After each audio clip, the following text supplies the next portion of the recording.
मध्य प्रदेश की सागर लोकसभा सीट अनुसूचित जाति के लिए आरक्षित है। इस लोकसभा सीट में सागर के साथ ही विदिशा जिले का भी कुछ हिस्सा आता है। बीजेपी ने इस सीट से महिला मोर्चा की पूर्व प्रदेश अध्यक्ष लता वानखेड़े को मैदान में उतारा है, जबकि कांग्रेस ने हाल ही में बीएसपी से पार्टी में शामिल हुए चंद्रभूषण सिंह उर्फ गुड्डू राजा के नाम की घोषणा की है। सागर सीट बीजेपी का गढ़ रही है। 1996 से इस सीट पर बीजेपी का कब्जा है। फिलहाल राज बहादुर सिंह यहां से बीजेपी के सांसद हैं। बीजेपी इस बार भी यहां फिर से जीत का दावा कर रही है। बीजेपी का मानना है कि लोग उसकी विचारधारा और विकास के साथ है। भारतीय जनता पार्टी का जो कार्यकर्ता होता है वो 24 घंटे 365 दिन आम जनता के बीच रह के जन कल्याणकारी कार्यों में जुटा रहता है और भारतीय जनता पार्टी की विचारधारा, भारतीय जनता पार्टी की जो नियत और नीति है वो स्पष्ट है, जिससे आमजन प्रभावित है और भारतीय जनता पार्टी के प्रति उनका विश्वास सुदृढ़ है। यही मुख्य कारण है कि भारतीय जनता पार्टी चाहे लोकसभा चुनाव हो, विधानसभा हो या फिर नगरीय निकाय के चुनाव हो, भारतीय जनता पार्टी हमेशा उत्कृष्ट ही प्रदर्शन करती है।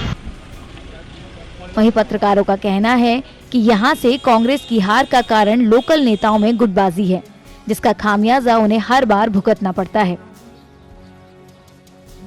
कांग्रेस के नेताओं ने संगठन को दरकिनार करके पट्टावाद जब कांग्रेस में व्याप्त हुआ है तो इसका असर निश्चित तौर पर लोकसभा और विधानसभा की जो चुनाव होते थे उन पर पड़ता था कि जहां कहीं भी इन पट्टों को टिकट मिलता था तो दूसरे जो छत्रप होते थे उनकी पूरी की टीम गायब हो जाती थी।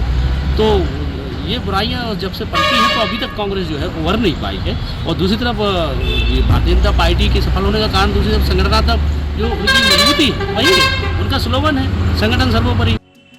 हालांकि कांग्रेस नेताओं के मुताबिक बीजेपी हर बार अपने धार्मिक एजेंडे पर चुनाव लड़कर ध्रुवीकरण करती है, जिसकी वजह से उसे जीत हासिल होती है। कांग्रेस का प्रदर्शन लगातार हर चुनाव में बेहतर रहा है। ये अलग बात है कि उन चुनावों में हमें जीत हासिल नहीं हो पाई। इसके कई अलग अलग कारण रहे हैं, क्योंकि आप देखिए कि लोकसभा के चुनाव जितने भी हुए हैं हर बार मुद्दे बदले हुए रहे हैं। अगर 1996 से लेके उसके बाद के चुनाव देखें तो भारतीय जनता पार्टी ने धर्म और जाति के नाम पर ध्रुवीकरण करने का प्रयास किया। हम धर्म और जाति से हटके लोगों की सीधी जो समस्याएं होती हैं, बेसिक नीड्स होती हैं, हम उनको मुद्दा बना के चुनाव लड़ते आए हैं। अब जनता जिन मुद्दों को समझ पाती है उस पर वोट करती है।